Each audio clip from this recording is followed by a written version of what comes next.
del diplomado.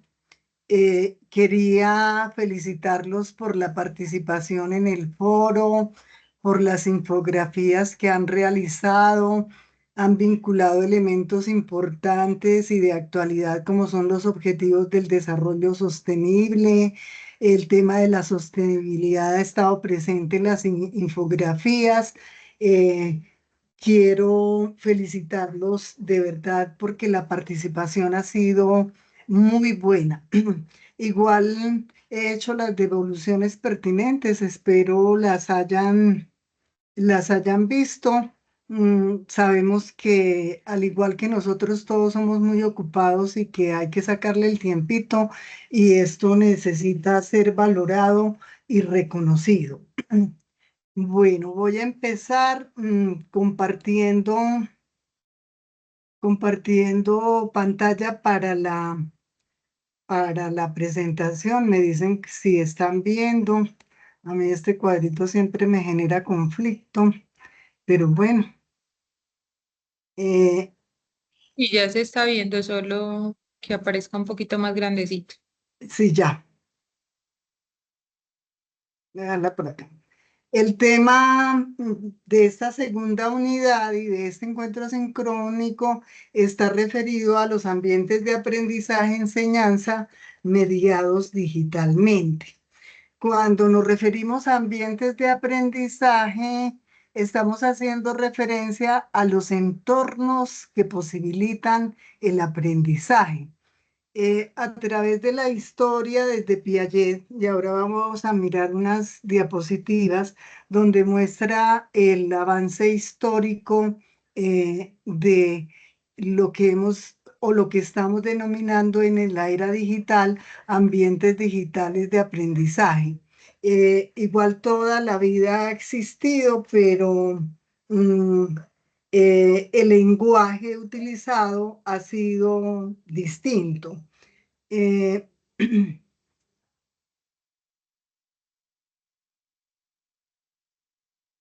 Acá que me perdí, listo. Vamos a iniciar la reflexión de esta segunda unidad con lo que significa educar, aprender, enseñar y evaluar. Estos cuatro elementos son fundamentales porque son los que de una u otra manera son los elementos constituyentes de un modelo pedagógico asociado a un enfoque pedagógico particular. Eh, Voy a referirme a la pregunta ¿qué significa educar? Educar es un término que siempre escuchamos, que tiene una doble raíz latina, si nos vamos al significado de la palabra educar, decimos, tiene una doble raíz latina, educere, que significa sacar de adentro, extraer toda la riqueza del sujeto, del ser humano y de la persona. Y la segunda raíz, que es educare, que significa nutrir, significa alimentar, significa guiar y ofrecer posibilidades para crecer y alcanzar la plenitud. Eh, Educar es despertar personas, es ayudarle a desarrollar todas sus potencialidades. Por eso ese concepto de educar lleva unas connotaciones que subyacen en el momento en que nosotros nos enfrentamos a un proceso de formación y empezamos con la reflexión de qué es educar. Frente a ese término de educar subyacen eh, conceptos y definiciones importantes porque se trata de mirar al ser humano como un sujeto que aprende y donde nosotros como docentes lo que hacemos es guiar y orientar para que ese sujeto aprenda. Y en ese proceso estamos educando. Se trata también de propiciar la creatividad, de contribuir al desarrollo de la autonomía. Si nosotros ingresamos a los discursos de las universidades, esos discursos todos hablan de formación integral, pero también hablan del desarrollo de la autonomía y cada vez está más presente en ese concepto de formación integral el desarrollo autónomo de ese sujeto que aprende. Eh, Cada estudiante es capaz de hacer de su vida una verdadera obra de arte, pero somos nosotros los encargados de orientar y de guiar para que el estudiante sea capaz y desarrolle esas competencias y hacer de su vida esa obra de arte que lo que le va a permitir es un desempeño profesional a futuro y todos los hemos vivido. Por otro lado, si partimos en un análisis histórico y partimos desde Sócrates, Sócrates planteaba que la educación tenía una función de partera. ¿Y qué hace una partera? Ayuda a nacer, ayuda a la madre para que tenga su hijo. Entonces, esa función de partera es ayudar a otros.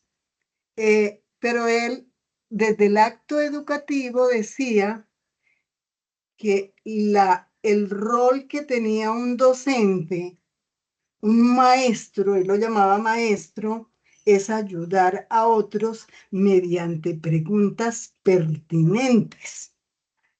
Y esas preguntas pertinentes son las que dan la luz a la verdad,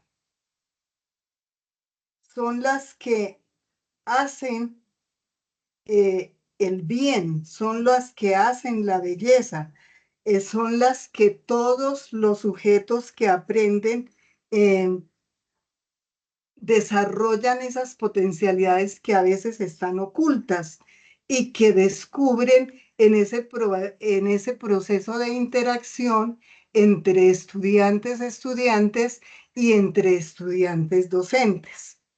Eh, entonces, él decía, por eso mi método pedagógico se basa en la pregunta y es lo que llamamos la mayéutica de Sócrates, es decir, que la pregunta es la que hace que descubramos verdades, la pregunta es la que hace y ayuda al hombre a descubrir posibilidades de encuentro con el saber, posibilidades de encuentro con la realidad del contexto, posibilidades de encuentro con las problemáticas del medio, y es la pregunta la que nos ayuda a resolver todas esas inquietudes y nos ayuda a solucionar todas esas problemáticas, haciendo del conocimiento útil y relevante para resolver esos problemas que están insertos en la realidad social. Si seguimos con Kant, mmm, Kant trabaja su teoría siguiendo la pregunta de Sócrates, mm, le da un sentido parecido. Él sostenía que la educación debe desarrollar en cada individuo toda la perfección de que es capaz. Entonces, el individuo tiene capacidades innatas, pero a veces no descubre que tiene esas capacidades. Entonces, el verdadero sentido de la educación, según Kant, es lograr desarrollar esas potencialidades y esas capacidades que a veces están ocultas en el sujeto que aprende. A su vez, María Montessori decía que educar no es transmitir un conocimiento, porque si transmitimos un conocimiento se trata de entregar y de repetir una historia, un conocimiento que no tiene sentido. Es ayudar al descubrimiento propio del ser, donde el conocimiento empieza a tener sentido dentro de un contexto y en una realidad en la que nos encontremos. Educar a un niño no es hacerle aprender algo que no sabía. Educar a un niño es hacer entender y conocer y creerse que él existe y que es capaz de descubrir su propio mundo. Entonces, en ese sentido, el término educar es muy amplio. Siguiendo con Freire, más cerca acá en Latinoamérica, por otro lado, él dice que educar está asociado a enseñar, que enseñar es desafiar a los estudiantes a que piensen su práctica desde la práctica social. ¿Qué ocurre en la sociedad? ¿Por qué ocurren esas problemáticas dentro de la sociedad? ¿Por qué las desigualdades? Y con ellos buscar la comprensión y estudiar rigurosamente la teoría y la práctica. Según Kant dice, para educar, aprender, enseñar y evaluar, hay que tener claro que la teoría y la práctica van de la mano y que el educar, el aprender, el enseñar y el evaluar hace parte de esa educación y de ese complejo mundo de la formación. Eh, en ese sentido, Freire también dice, aprender es algo relativo de los seres vivos, que implica un cambio y implica el preguntarse un por qué, un para qué y un cómo. Eh, el aprender vincula un cuerpo de conocimientos a partir de los cuales se generan conceptos que se interpretan y que se aplican para que realmente le demos sentido a esa articulación entre teoría y práctica. Y evaluar es un proceso de construcción social. Cuando nosotros nos enfrentamos con los estudiantes en el pacto pedagógico, en ese primer encuentro que la institución universitaria de Envigado llama pacto pedagógico, en ese pacto pedagógico, ¿qué es lo que hacemos? Una construcción social donde nos ponemos de acuerdo en cómo va a ser el proceso de formación, cómo va a ser el seguimiento, cómo va a ser el acompañamiento que nosotros le damos a los estudiantes y donde se deje con claridad la estructura del aprendizaje que soporta la formación en una institución de educación superior. Entonces, en ese sentido, el evaluar es un proceso de construcción social, un acompañamiento y seguimiento permanente en el que el docente debe presentar con claridad la estructura del aprendizaje que soporta la formación.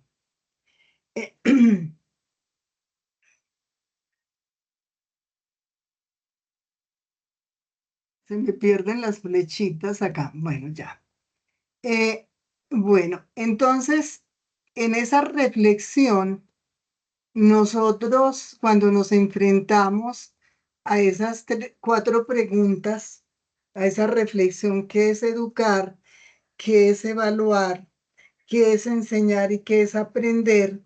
Debemos reflexionar en torno a varios elementos que son fundamentales.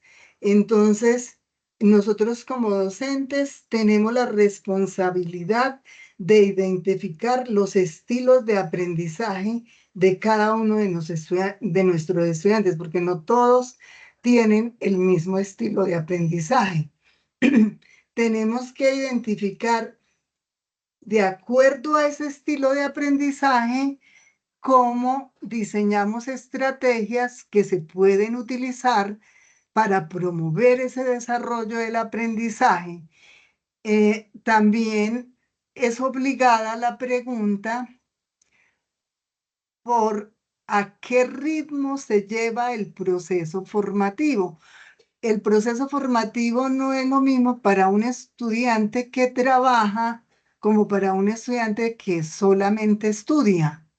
Entonces los ritmos son distintos, los ambientes son distintos, los espacios son distintos y por ende la forma de aprender también es distinta.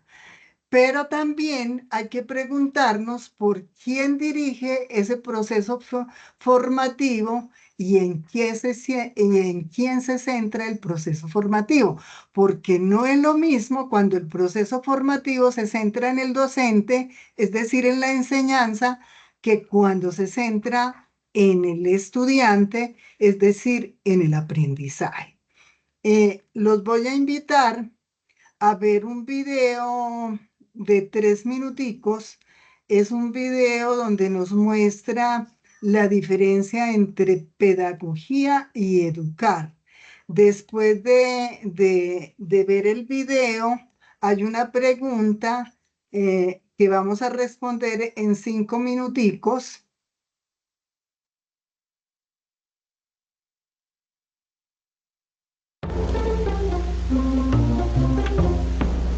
Gracias por su preferencia en didácticos. El día de hoy en este video veremos el tema de ¿qué es la pedagogía?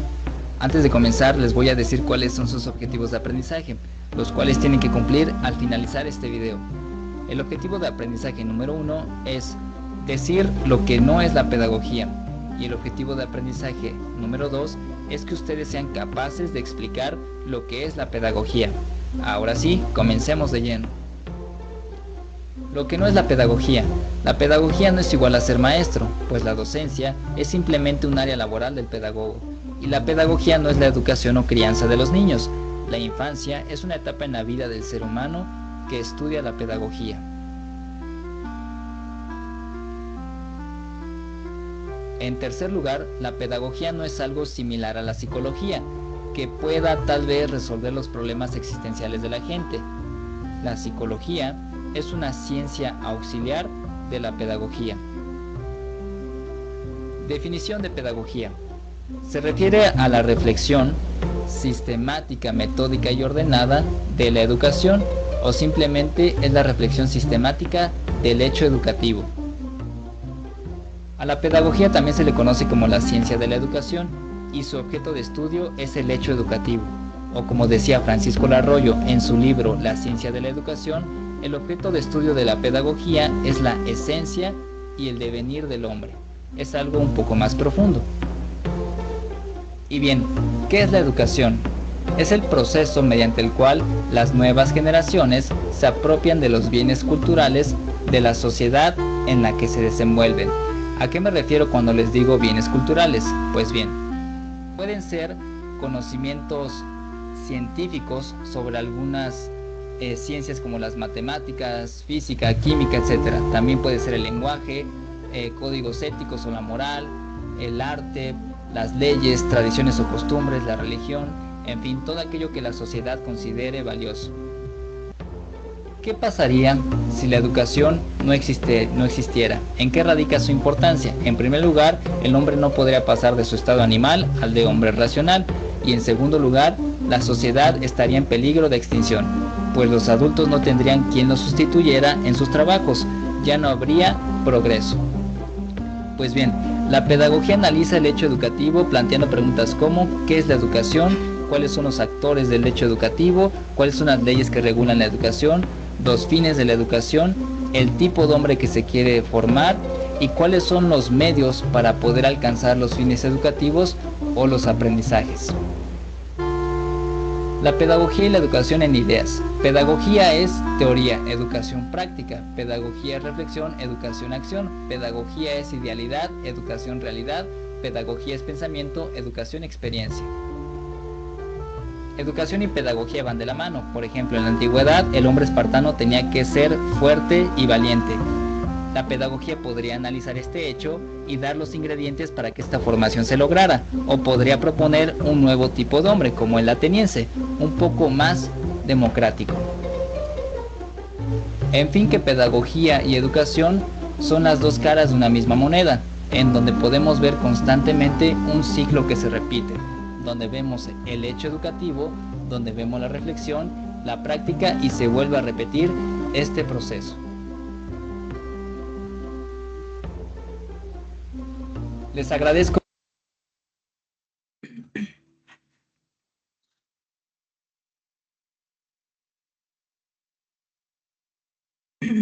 Seguidamente, después de ver este video, hay una pregunta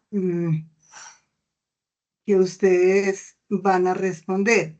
Del video anterior, ¿qué asuntos consideras relevantes y que le aportan a su actual práctica pedagógica? ¿Y qué le aportan a su actual práctica pedagógica? Me quedó faltando la tilde en el qué. Vamos a hacer 5 intervenciones. A ver, ¿quién quiere empezar?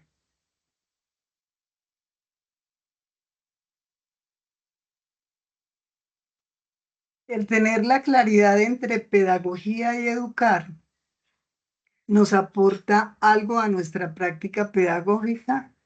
El planteamiento, por ejemplo, de Freire frente al proceso educativo, que teoría y práctica van de la mano.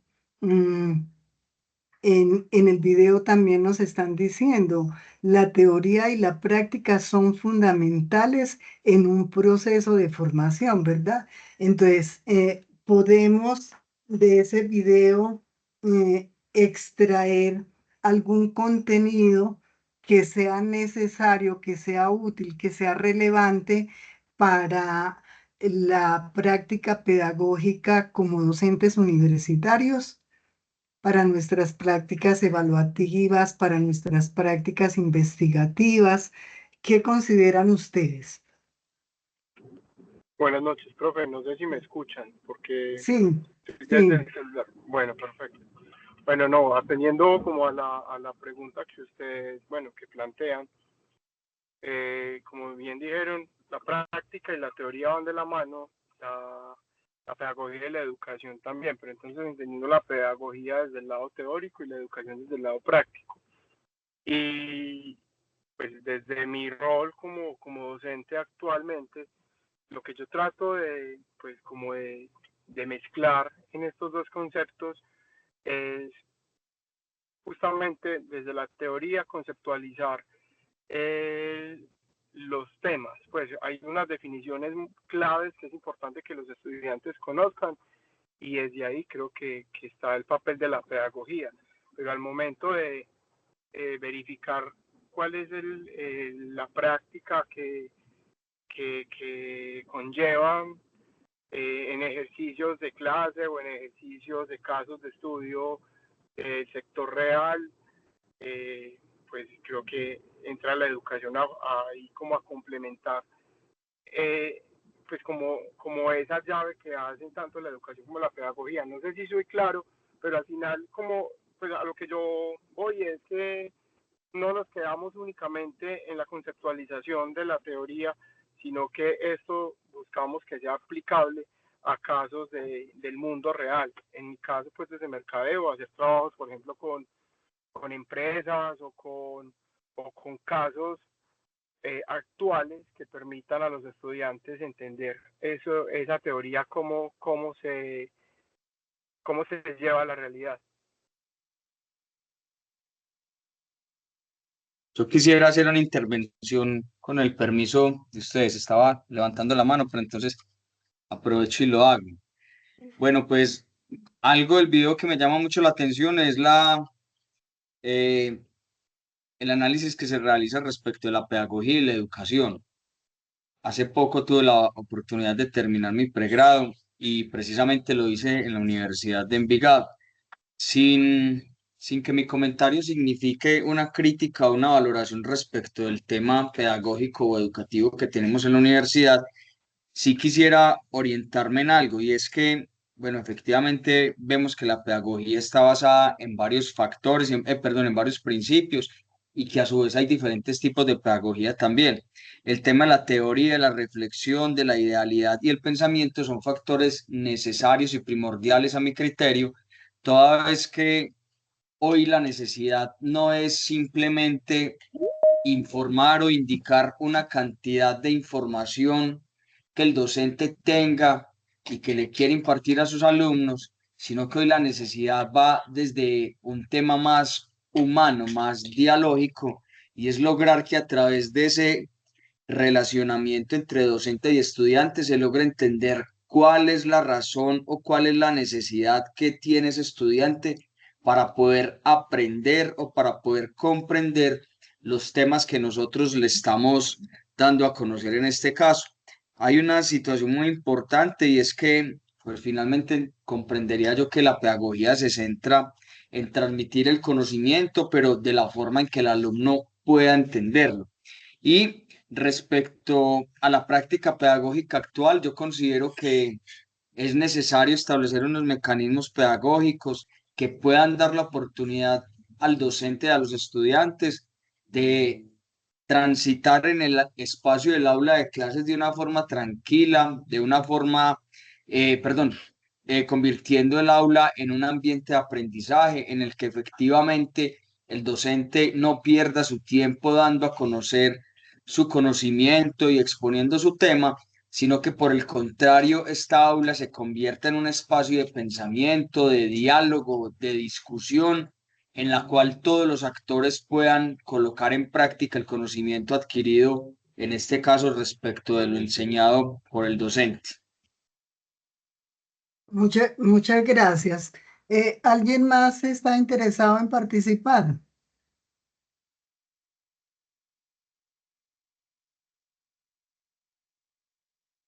Las dos posturas de los compañeros son muy válidas. En primer lugar, destacar que la noción de formación a través del tiempo cambia. De pronto cuando nosotros, o en el caso mío, que ya tengo muchos años, la noción de formación se privilegiaba el conocimiento. mm, Entonces, si vamos a hacer una ecuación, el numerador era el conocimiento y los problemas de la realidad, esa posibilidad de aplicar era muy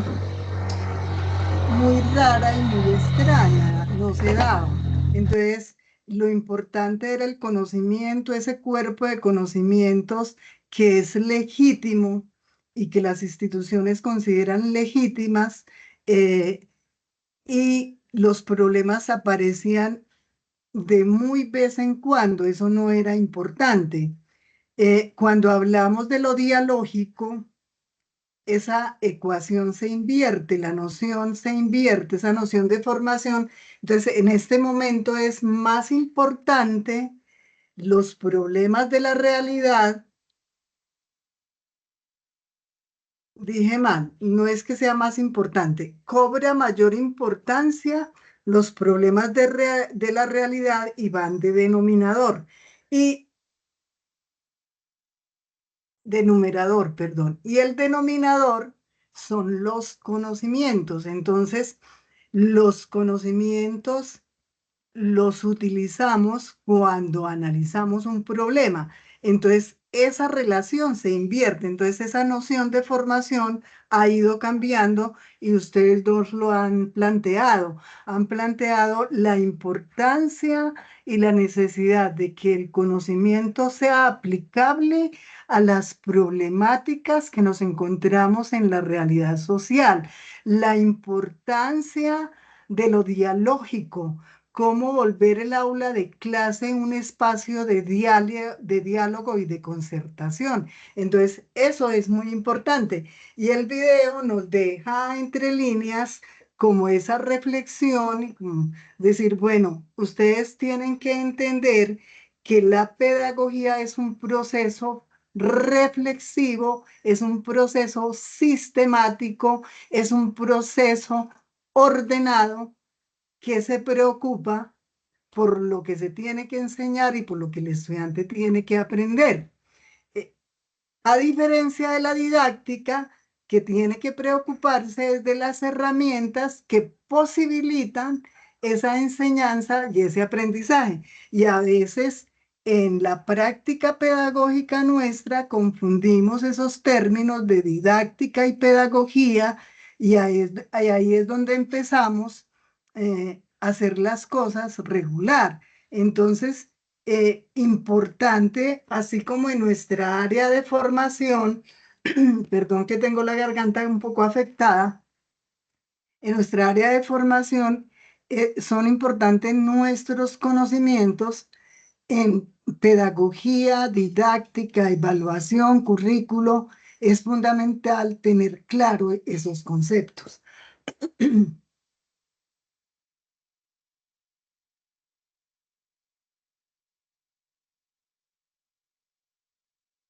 Bueno, hablando de los modelos pedagógicos y hablando de lo dialógico, cuando nos enfrentamos a un modelo de formación, lo primero que tenemos que comprender es qué se entiende por modelo. Rafael Flores Ochoa, un profesor de la Universidad de Antioquia, escribió un libro que se llamaba Modelos Pedagógicos. Y él inicia diciendo, para poder incursionar las instituciones de educación superior por los modelos pedagógicos, porque primero el Ministerio de Educación Nacional lo que hizo fue, a través de la Ley 115, decir, los modelos pedagógicos son para la educación básica y la educación media. Las universidades teníamos lineamientos curriculares, teníamos otros elementos que posibilitaban el ejercicio de la práctica. Entonces, cuando se empieza a hablar de modelos pedagógicos en las instituciones de educación superior, Rafael Flores dice, hay que entender primero qué es un modelo. Desde la ingeniería, el modelo se define como una imagen o una representación de un conjunto de relaciones que definen un fenómeno con miras a un mejor entendimiento. Si vamos a hablar de modelos pedagógicos, esa imagen o representación de modelo tiene que mostrarnos las relaciones de maestro, estudiante, estudiante, estudiante, estudiante administrativos, estudiante con sus mismos compañeros. Entonces, todo ese juego de relaciones son los elementos constituyentes de un modelo pedagógico. Y aparecen los conceptos rol del docente, rol del estudiante, el concepto de aprender, el concepto de enseñar y evaluar. Pero esos conceptos articulados a la formación integral del sujeto. Entonces, mire cómo nacen los modelos pedagógicos desde esta concepción de Rafael Flores. Entonces, él sigue diciendo en su libro, todo docente, cuando se enfrenta a ser docente universitario o en cualquier nivel de formación, la primera pregunta que debe hacerse es, ¿qué tipo de ser humano se educa? Y en ese documento que la institución universitaria de Envigado tiene como modelo pedagógico, ahí se hace explícito el tipo de ser humano que se educa. Y hay un concepto de formación integral. Y ese concepto de formación integral hace explícito el tipo de ser humano que se educa, con unos principios, con unos valores, y todo esto fundamentado en el diálogo, en el desarrollo de la autonomía. Entonces, cuando nosotros encontramos esos discursos, ¿cuál es la función que tenemos, interpretar esos discursos para que nuestra práctica pedagógica de una manera u otra refleje esos discursos que están implícitos en unos documentos que son institucionales. Igual la pregunta, ¿para qué se educa? Pensando en ese concepto de formación integral, que es la respuesta por el tipo de ser humano que se educa, pero también hay que preguntarnos nosotros por qué educamos. El docente, ¿qué función tiene? ¿Qué formación tiene? ¿Qué conocimiento tiene de esos documentos institucionales? Y cómo la institución logra que el docente conozca esos discursos y esas prácticas que hacen posible el desarrollo de ese modelo pedagógico dialógico. También la pregunta, ¿cómo aprender y cómo enseñar? ¿Cómo aprender y cómo enseñar? Y eso va articulado a los enfoques pedagógicos que han circulado a través de la historia. Y lo más importante que permea todo ese proceso, cómo se evalúa y cómo se hace seguimiento permanente al proceso de formación. Por eso yo les daba anteriormente una definición de evaluar. Es un proceso de construcción social en el que se debe presentar al estudiante con claridad la estructura de aprendizaje que soporta la formación. Es un proceso de acompañamiento y seguimiento permanente. Por lo general, nosotros interpretamos de manera distinta los discursos institucionales. Igual interpretamos distinto las prácticas institucionales. Nosotros sabemos que cada universidad tiene una práctica pedagógica, tiene una práctica evaluativa, tiene una práctica investigativa, tiene una práctica curricular y que es lo que los hace diferentes. Nosotros como docentes, como a veces trabajamos en varias instituciones, y eso no es malo, incorporamos esa diversidad de prácticas de unas y otras y hacemos unas mezclas de modelos. Dicen que lo ecléctico no es bueno, pero a mí no me parece malo, porque si uno logra sacar de cada práctica lo mejor, logra hacer un desempeño de una práctica pedagógica bien importante. Eh, en ese sentido, el docente tiene un modelo en el cual define su propio estilo pedagógico y es lo que lo hace diferente, ¿cierto? Entonces, por eso los estudiantes dicen, ay, aquel docente me encanta porque su discurso es elocuente o porque los casos que nos presenta para solución nos reflejan y nos hacen aproximar a la realidad y aprende uno lo que debe aprender. O me gusta ese docente porque es un sabio. En fin, los estudiantes, ellos se expresan frente al rol del docente de acuerdo a la experiencia que cada uno tiene con cada uno de nosotros. Y asimismo, eso circula en los ambientes de la universidad. A veces ellos mismos por internet de pasillo dicen que este docente nos raja a todos, entonces nadie quiere coger la clase con ese docente. Eh, entonces son discursos que van circulando frente a esas prácticas de los docentes y ese estilo propio, ese estilo pedagógico propio de cada docente. Entonces, importante tener en cuenta estas preguntas cuando nos sentamos a planear, a mirar y a interpretar el sílabus. El sílabus en la universidad se llama carta descriptiva, ese sílabos que es lo legítimo y lo que le da institucionalidad y que nosotros interpretamos y que hacemos lo posible por entregarlo al estudiante de la mejor manera, les recomiendo tener en cuenta estas preguntas.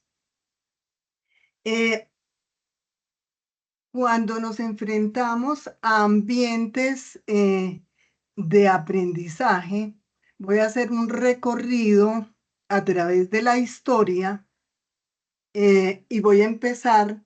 Los ambientes de aprendizaje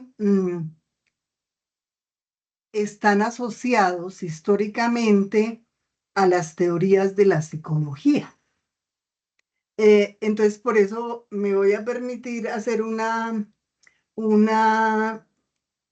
recorrido histórico y hacer esta línea de tiempo para mirar los teóricos de la psicología y de la pedagogía, cómo han interpretado esos ambientes en los que se enseña y en los que se aprenda.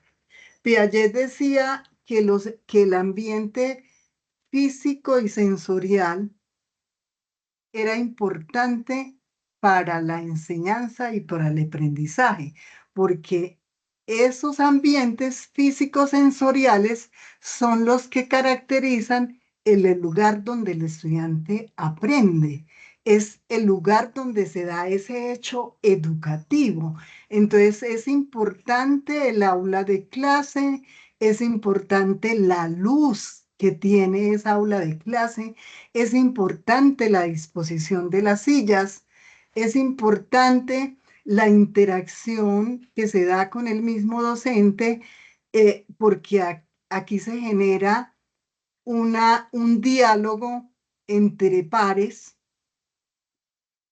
donde hay un orientador y donde ese ambiente físico-sensorial posibilita ese desarrollo del aprendizaje. Díaz Barriga, desde la pedagogía, decía que los ambientes generalmente debían estar pensados para generar interacciones entre las condiciones de un medio social y las características que tiene el estudiante. Entonces, que si un estudiante posiblemente llega a la clase sin desayunar, sin almorzar, no presenta las mismas características ni la misma posibilidad de aprender que un estudiante que vive cerca de la universidad, que no tiene que madrugar, que llega desayunado, que almuerza y que puede ir hasta la casa a hacer siesta frente a otro que viene desde la Comuna 13. Entonces, él dice que esas condiciones del medio social afectan el desarrollo del aprendizaje. Bren Wilson dice que los ambientes entendidos como espacios en los que interactúan los individuos bajo unas condiciones y unas circunstancias físicas, humanas y sociales y culturales propicias generan experiencias de aprendizaje.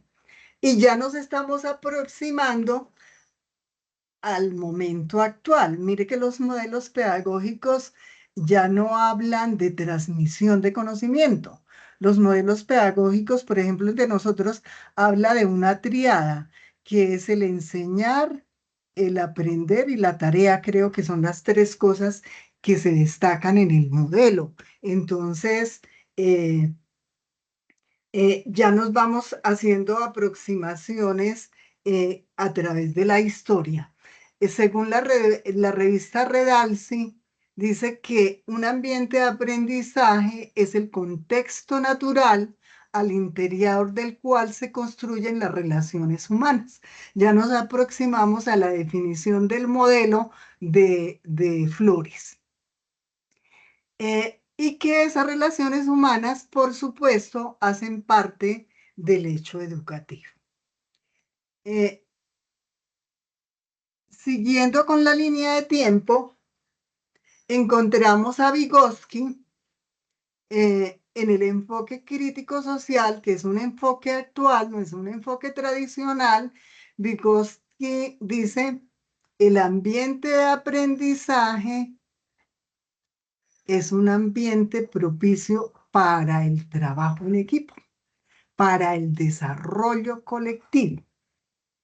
Pero ese desarrollo colectivo no en seco, un desarrollo colectivo dentro de un contexto social y cultural que es lo que le da sentido a la formación.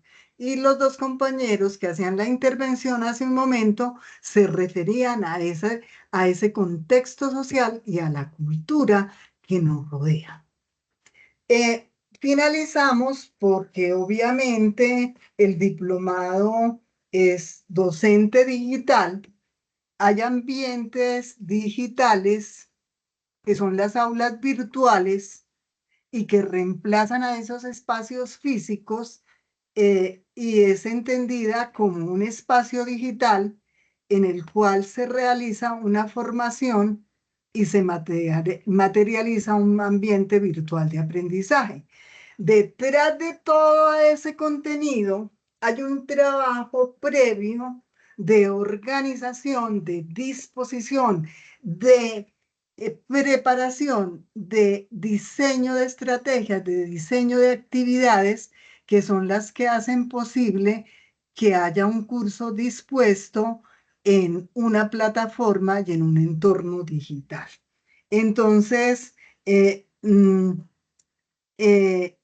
no estará la presencia del docente en ese, subyace la presencia del docente y de los docentes, porque ahí ha habido un trabajo interdisciplinario y transdisciplinario en toda esa organización y en toda esta disposición.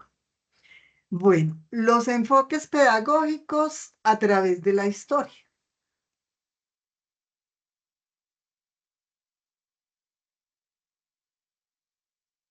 Bueno, si ustedes ingresan a mirar enfoques pedagógicos, ustedes encuentran a través de la historia cualquier cantidad.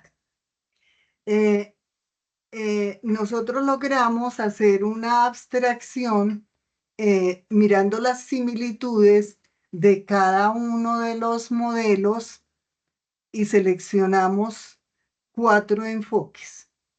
El enfoque tradicional, el enfoque conductista, que también es tradicional, pero hay una evolución y ya les voy a decir por qué. El progresista o desarrollista, que está entre el crítico social y el conductista, y el crítico social, que son los enfoques pedagógicos de actualidad.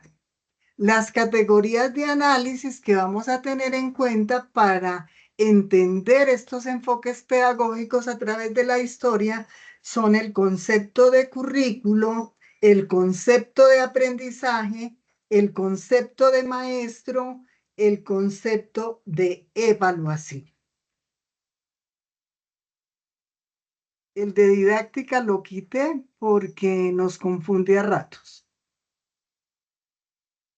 Porque ya lo de didáctica, cuando veamos herramientas, ahí ya abordaremos más tranquilamente ese concepto. Vamos a ver si me queda acá escondido. Bueno, el enfoque tradicional. ¿Cómo se logra el aprendizaje? Los teóricos dicen, el aprendizaje se logra a través de la disciplina y del buen ejemplo.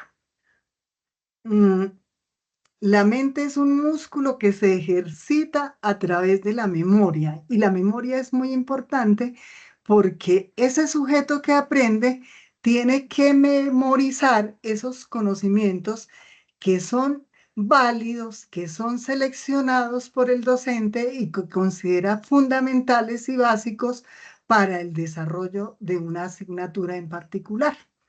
Y si ese sujeto que aprende ejercita la memoria y repite lo que el maestro enseñó, está aprendiendo, está reproduciendo ese conocimiento. Y eso es verdad.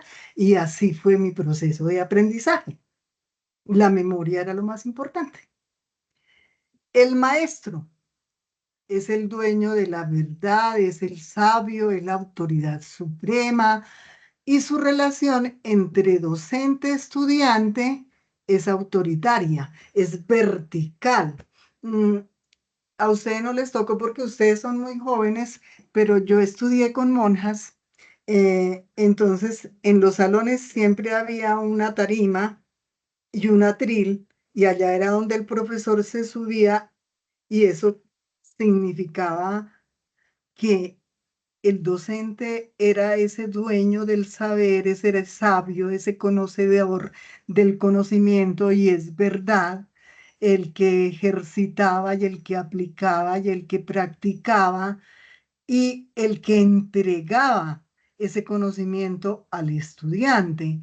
Entonces, la sola relación de estar arriba en una tarima y en un atril, eso era la muestra de autoridad del docente.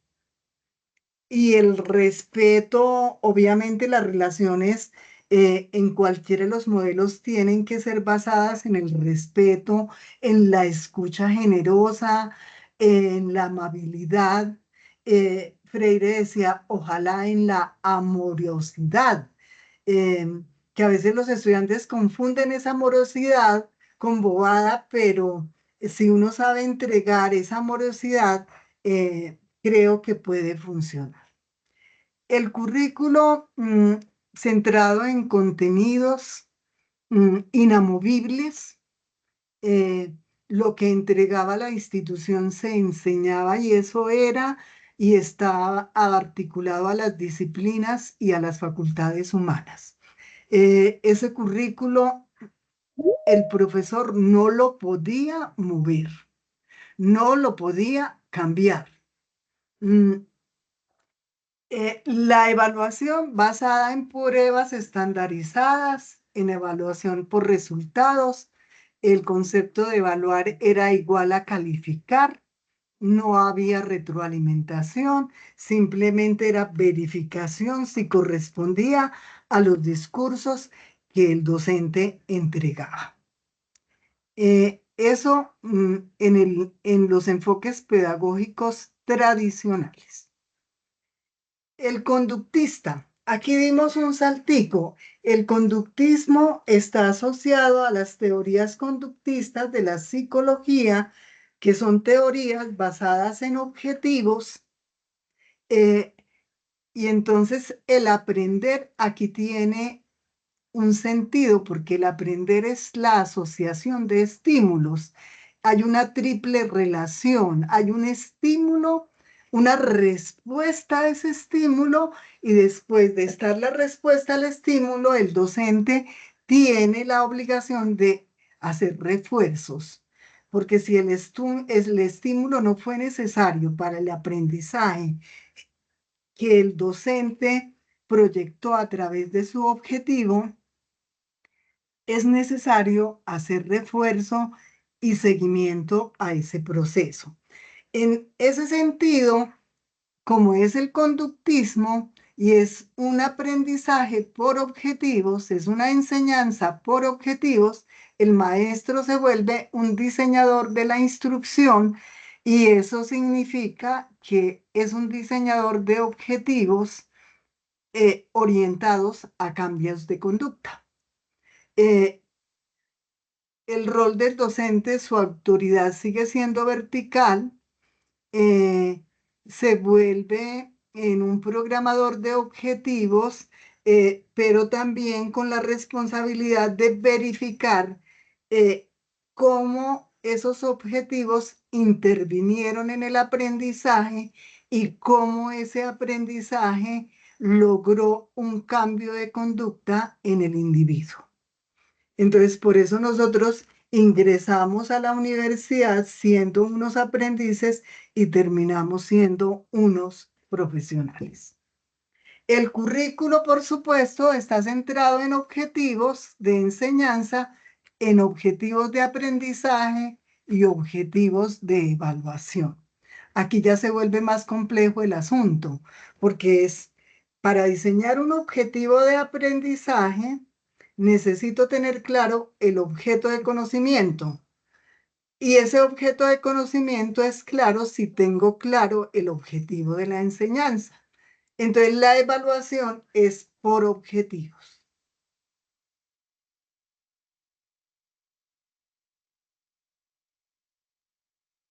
Ay, se me...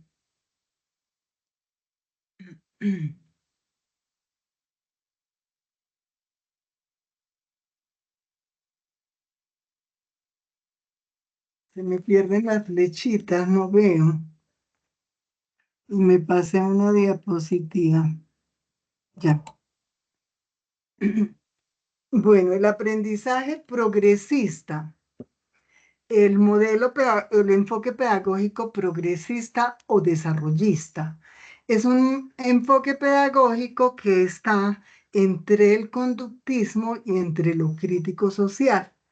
Entonces, el aprendizaje es centrado en el desarrollo integral del estudiante, eh, se validan, se reconocen, se destacan las características individuales de cada sujeto, es decir, de cada estudiante, eh, y se articulan a las etapas del desarrollo.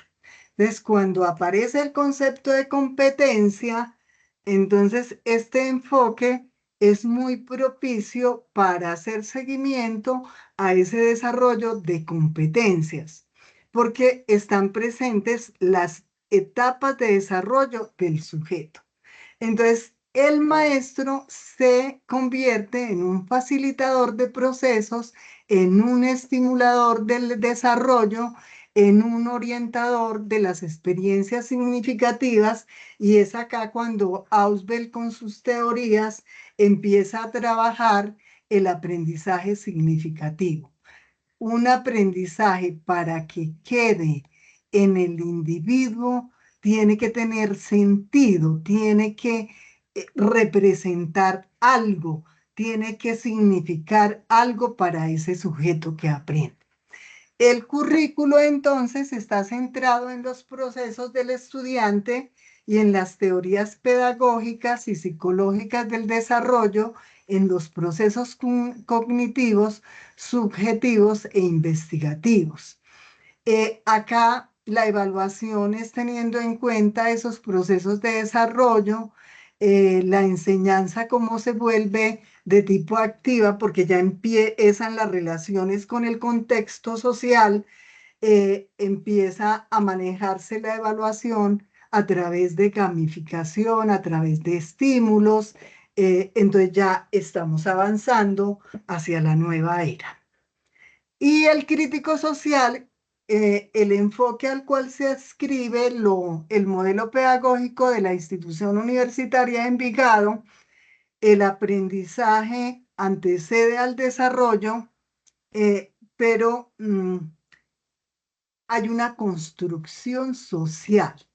Y ese aprendizaje, para que haya una construcción social, tiene que haber trabajo colectivo, trabajo cooperativo, eh, trabajo dialógico, trabajo entre pares. Mire que el aprendizaje, si bien es cierto, es individual, cobra sentido también el aprendizaje colectivo y ese apoyo que lo colectivo le da al aprendizaje individual. El docente es un sujeto dialógico, es un ser dialógico con sentido de praxis, un problematizador de situaciones, un diseñador de estudios de casos, un agente de cambio, un intelectual y un trabajador de la cultura. Ustedes recuerdan a Mockus cuando fue alcalde de Bogotá, ¿verdad? Mockus cuando fue alcalde de Bogotá, él decía que un maestro debía ser un anfibio cultural y que ser un anfibio cultural significaba que el maestro navegara entre la cultura y la academia, que si bien es cierto, su responsabilidad y su obligación es tener claro los conceptos, la academia, también su obligación es conocer la cultura, navegar entre lo académico y la cultura, y por eso decía que el maestro es un anfibio cultural. El currículo entonces es centrado en procesos individuales y colectivos, es por consenso y es participativo. Lo que ocurre, por ejemplo, en la institución teniendo este modelo, yo pienso que el currículo nuestro es centrado en contenidos. ¿Que la evaluación ha cambiado? Sí. Hablamos por lo menos de resultados de aprendizaje, nos enfrentamos al diseño por procesos, evaluación por procesos, hablamos de lo cognitivo, de lo teórico, de lo práctico, entonces hablamos de lo dialógico, entonces, ¿qué se deja explícito en este modelo crítico social? Que la evaluación tiene que ser un proceso de transformación individual, pero también colectiva. Entonces, valida lo individual y valida lo colectivo. Bueno, con todo este recorrido histórico por los modelos pedagógicos, nos vamos a enfrentar a unos conceptos básicos con los cuales inicié, y vamos a partir de los conceptos que nos da el Ministerio de Educación Nacional. El Ministerio de Educación Nacional, a través de la Ley General de Educación, la Ley 115 de 1994, define la educación como un proceso de formación permanente, personal, cultural y social que se fundamenta en una concepción integral de la persona humana, de su dignidad, de sus derechos y sus deberes. Cuando nosotros nos sentamos como equipo de profesores a definir en el modelo pedagógico la formación integral, este concepto fue fundamental, porque tenemos que entender qué es eso que el Ministerio de Educación nos está planteando frente a proceso de formación permanente, personal, cultural y social, porque aquí hay una declaración donde la universidad no puede generar formación de profesionales si no articula a ese proceso de formación lo que acontece en la cultura y lo que acontece en la sociedad. Entonces, es ahí donde las transformaciones se van dando y las concepciones y los documentos y los discursos institucionales van cambiando.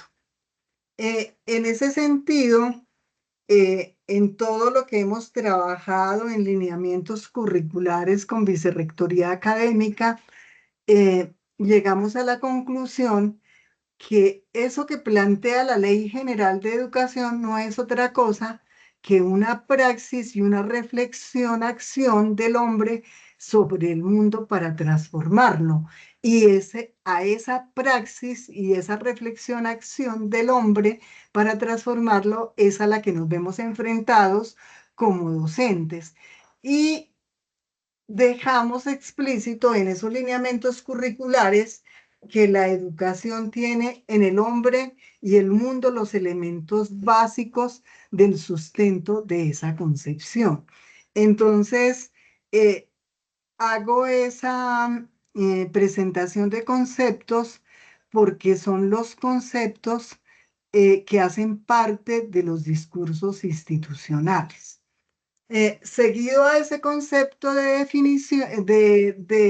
definición de educación, la institución define qué es currículo. A través de la historia ha habido dos tipos de currículos. Los currículos agregados, que son los que se asocian a los a los enfoques tradicionales, que son solo los conocimientos los que cobran validez en el proceso formativo, y los currículos integrados. La definición que acuñamos de currículo para el proceso en la institución está referida a un cuerpo de conocimientos o contenidos seleccionados, organizados en el tiempo, porque los organizamos durante 16 semanas, considerados como legítimos en una institución de educación en cualquiera de sus niveles de formación. Entonces, los equipos de profesores se sientan, seleccionan esos contenidos, los organizan, los distribuyen en el tiempo y ellos se vuelvan legítimos cuando el Ministerio de Educación Nacional nos da el registro calificado. Y entonces, ese currículo, ¿dónde se hace explícito? En la carta descriptiva.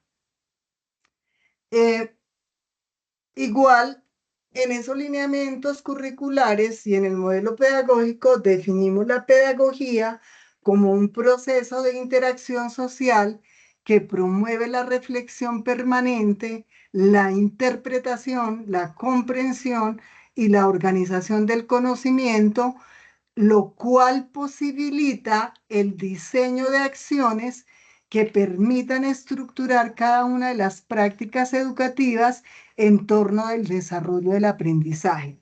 Y cuando hablamos de prácticas educativas, está la práctica pedagógica, está la práctica evaluativa, está la práctica curricular, está la práctica investigativa, que son las que hacen posible el desarrollo del aprendizaje y de la formación de los profesionales. La didáctica entendida como la pregunta de cómo enseñar, de qué enseñar y qué apoyos utilizar para orientar la labor del docente. Entonces, la didáctica entendida como herramientas que posibilitan y apoyan el desarrollo del aprendizaje y de la enseñanza, tanto de estudiantes como de docentes. Esa es la didáctica. Y es muy diferente a la pedagogía. Y la evaluación, que no la cambio porque me parece que es una definición acuñada en una investigación, que es el proceso de construcción social, un seguimiento y acompañamiento permanente en el que se debe presentar con claridad la estructura de aprendizaje que soporta la formación.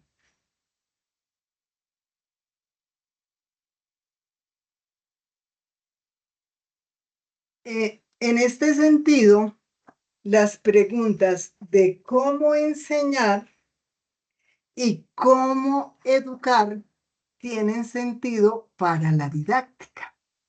Entonces, siempre que nos enfrentemos al diseño de estrategias didácticas, las preguntas que no deben faltar es cómo educar y cómo enseñar. Eso nos va iluminando el camino, nos va dando luces para nosotros transformar nuestras actuales prácticas pedagógicas.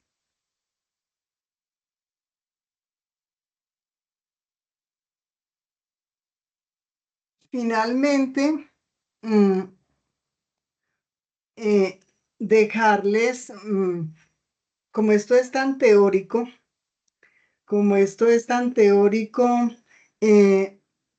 diseñamos un gráfico que orienta toda la estructura de enseñanza-aprendizaje para un docente de la institución universitaria de Envigado o de cualquier institución o de cualquier nivel de formación. Y la pregunta que no puede faltar es ¿qué enseñar? que enseñar. Cuando yo recibo esa carta descriptiva y me la distribuyen en 16 semanas y hay unas temáticas frías, porque son unas líneas frías. Entonces dice, bueno, acá dice concepto de física cuántica, pero la física cuántica es un universo de posibilidades. Entonces, en ese concepto de física cuántica, para estudiantes de ingeniería o para estudiantes de matemática, ¿qué debo enseñar? Porque es muy diferente lo que yo le enseño al matemático que lo que le enseño al ingeniero en eso de física cuántica, ¿cierto? Cuando tengo la claridad de qué enseñar, entonces digo, bueno, estos contenidos hacen parte del que enseñar. Estos contenidos son los que vienen a nutrir esta pregunta de qué enseñar. Pero como yo estoy seleccionando esos contenidos, también tengo que enfrentarme al diseño de unos objetivos que son los que me van a mostrar cómo enseñar. Y tengo que organizar en una secuencia lógica todos esos contenidos que seleccioné al darle respuesta a esta pregunta de qué enseñar.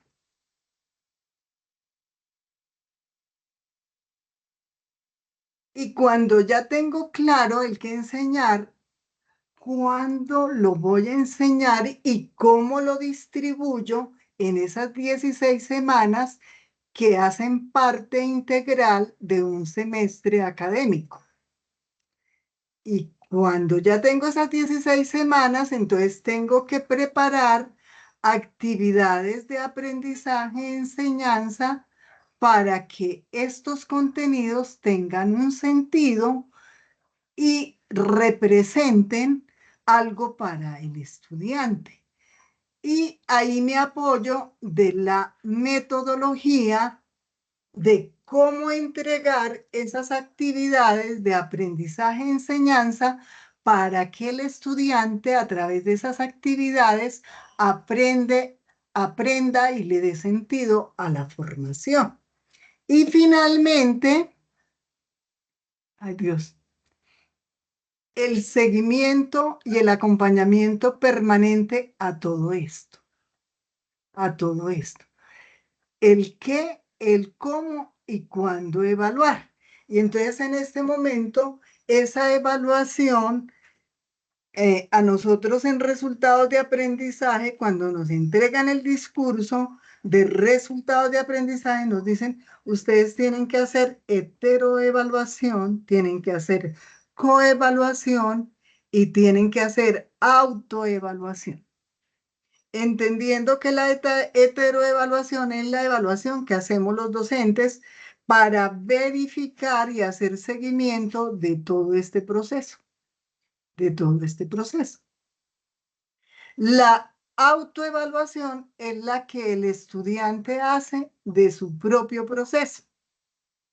Y la coevaluación es la evaluación que sus mismos compañeros hacen de sus compañeros. Poder llegar nosotros a trabajar de manera reflexiva, de manera crítica, todavía nos falta mucho porque a veces así nosotros hagamos un esfuerzo importante para que los estudiantes entiendan qué sentido tiene la autoevaluación y qué sentido tiene la coevaluación. Eso es muy difícil porque ellos se ponen de acuerdo y dicen, entonces pongámonos todos 5. Y esa no es, porque es un proceso reflexivo. Pero en eso estamos trabajando. La invitación es que ustedes también en esas actividades de aprendizaje, enseñanza, logremos aproximarnos a eso que llamamos coevaluación y autoevaluación, porque pensaría que la heteroevaluación está clara, porque es importante en estos modelos pedagógicos que se adscriben al enfoque crítico social.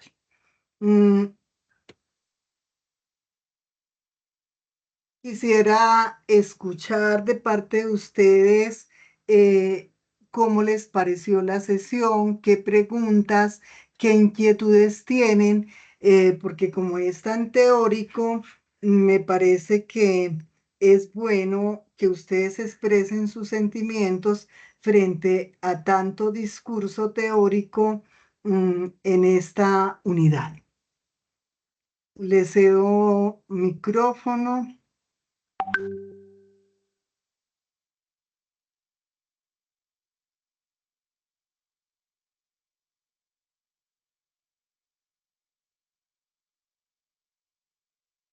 Hola, Hola, Ana. ¿me escucha? Bueno, Bueno, digamos que o sea, es obviamente un tema que es denso, pero creo que obviamente muy valioso pues el contenido que venimos viendo, al igual el que está cargado pues en las unidades como ya la vimos en la unidad uno.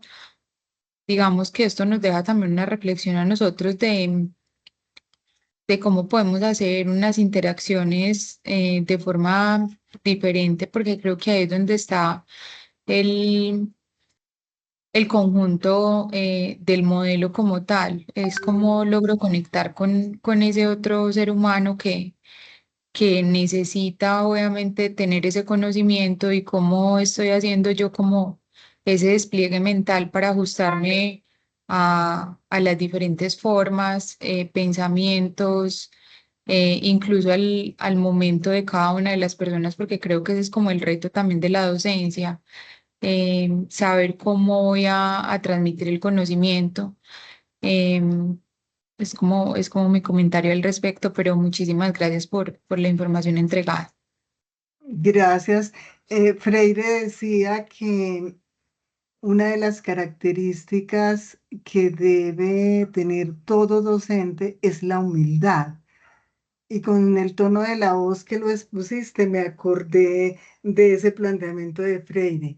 Eh, la soberbia no nos sirve para nada, ¿cierto? Hay que ser humildes en el proceso. Cuando entregamos esa información a los estudiantes, tenemos que ser muy humildes, delegando lo que les decía la vez pasada, la responsabilidad de su aprendizaje a ellos. Nosotros no somos los responsables, son ellos.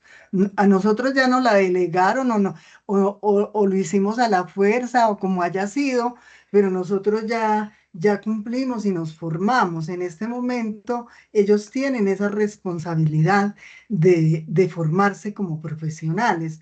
Entonces, ser muy humildes, ser muy sencillos, ser dialógicos, la escucha generosa en un docente es supremamente importante. A veces llegan estudiantes con una cantidad de problemas mm, que no nos alcanzamos a imaginar y se encuentran una escucha por parte del docente.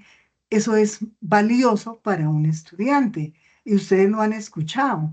Entonces, como tener esa capacidad de entrega y de escucha para interpretar esas necesidades de los estudiantes, porque eso es lo que está asociado a la formación integral.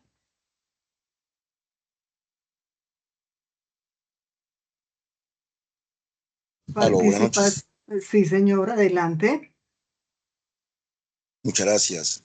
Sí, de acuerdo pues con lo manifestado, en ese modelo de educación integral, donde no solamente es, yo creo que transmitir esas habilidades duras, que era el hacer pues un oficio, una actividad específica para eventualmente tener un desarrollo profesional, sino también esas habilidades blandas que son la escucha, el que sean asertivos, el que puedan solucionar con esos conocimientos realmente un problema.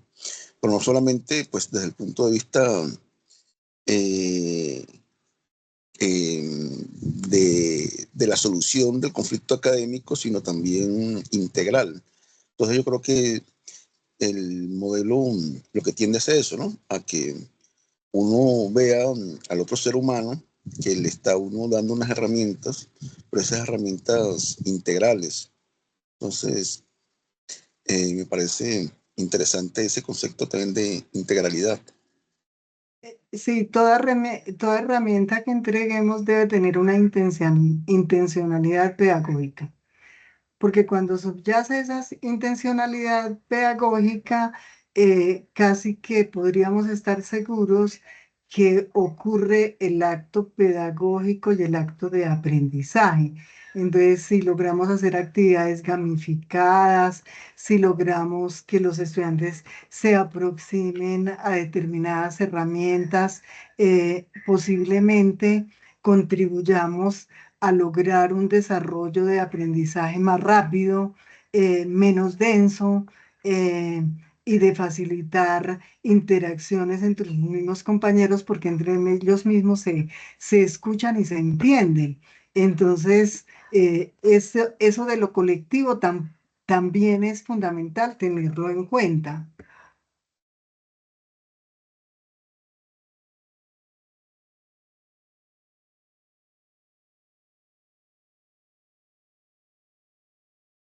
Impresiones, sensaciones, dos más para irnos. ¿Me escuchan? Sí, señor. ¿Ahí me escuchas, profe? Sí, Bueno, sí, sí. no, yo quería pues hacer un breve comentario acerca de la clase y es que para mí esta es el primer acercamiento hacia el mundo de la docencia, ¿cierto? Pues digamos que nunca en la vida he llegado a estudiar nada relacionado con el tema de la docencia y esta clase, a pesar de que fue muy teórica, pues para mí fue fácilmente entendible. Entonces, pues quería como hacerte ese comentario y creo que puede ser una base que vamos a tener con base en lo que de explicar, pues van a ser mucho más fáciles de entender. Me pareció muy chévere la clase. Gracias, Gerardo. La presentación va a quedar en plataforma, ¿cierto, Carlos Fernando? Sí, señora, claro que sí. La presentación y la grabación, como lo hemos venido realizando con cada uno de los encuentros sincrónicos.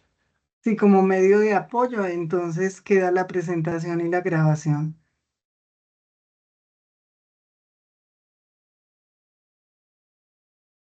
Si no hay más comentarios, recorderis para la próxima sesión, para el desarrollo de actividades, Carlos Fernando, te cedo el micrófono. No, Doc, pues digamos que a nivel de la unidad número 2, se tiene propuesto en el diplomado, como se los informaba, de acuerdo al cronograma. Arranca esta semana el lunes 16 y nos estaríamos yendo hasta el, espérenme un segundito, la primera semana de octubre. Espérenme un segundito, aquí lo abro en un segundito.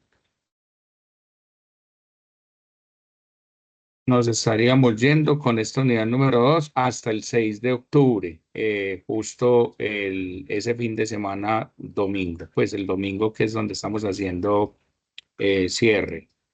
Se tiene programado para la unidad 2 el foro evaluativo, que en este caso sería todo lo relacionado con desarrollando capacidades para el mundo digital, competencias clave en la cuarta revolución industrial, y ahí se plantean, digamos, algunos casos frente a cuáles son como las nuevas habilidades nosotros como docentes o incluso como profesionales debemos tener con base al futuro digital en esta era 4 y 5.0. Y desde ahí, pues digamos, hay unas preguntas para la discusión y luego unas instrucciones para participar en el respectivo foro. Se tiene como actividad número 2 la creación de un mapa mental sobre las competencias digitales, que también están todas las instrucciones allí directamente en la plataforma. Y finalmente se tiene el examen o el cuestionario en línea que en este caso es una evaluación parcial de la unidad número 2, igual como la anterior, son 10 preguntas. Cada pregunta tiene un peso y digamos que ya sobre ese peso la plataforma calcula directamente pues, los puntos y respectivamente la nota. Ese digamos que sería el alcance completo de la unidad número 2. A nivel de los contenidos, como está enmarcado en todas las unidades de aprendizaje, pues digamos que se tendrían como alcance de temático todo lo relacionado con los conceptos y características y tendencias de los ambientes mediados digitalmente, sobre los actores y sus roles en el proceso de aprendizaje-enseñanza mediados digitalmente, y justo lo que estábamos viendo hace un momento, que son las modalidades y las metodologías de la educación mediada digitalmente. Esos serían, digamos, como los tres temas y qué es lo que se van a encontrar a lo largo, pues, del contenido ya publicado ahí en la respectiva sesión. Ese, digamos, que es el alcance de la unidad número 2. Digamos que recordarles que siempre estaremos aquí atentos, prestos para poderlos apoyar y colaborar en todo lo que necesiten. No duden en escribirnos. Un pendiente que teníamos era crear el grupo de WhatsApp. Justo lo acabo de crear mientras que estábamos en la exposición de Ana Miriam. Entonces, pues digamos que ya por ahí también podríamos establecer comunicación inmediata. Ahí estamos nosotros dos también para atenderles y recibirles cualquier notificación, cualquier sugerencia, cualquier dificultad. Y por ahí también estaremos apoyando el compartir, pues digamos, como las diferentes notificaciones importantes del diplomado. Eso, pues digamos, a grosso modo, todo lo que abordaríamos. Gracias, Carlos Fernando. No se dejen alcanzar con el desarrollo de las actividades. Entre más rápido, más fácil para ustedes y para nosotros calificar. Desearles que tengan una buena noche, darles las gracias por la paciencia y que descansen. Gracias, descanso. Muchas gracias. Hasta luego, que estén bien. Muchas Hasta gracias. luego, gracias. Una buena noche Luego. para todos, que estén muy bien. Gracias. Felicidades.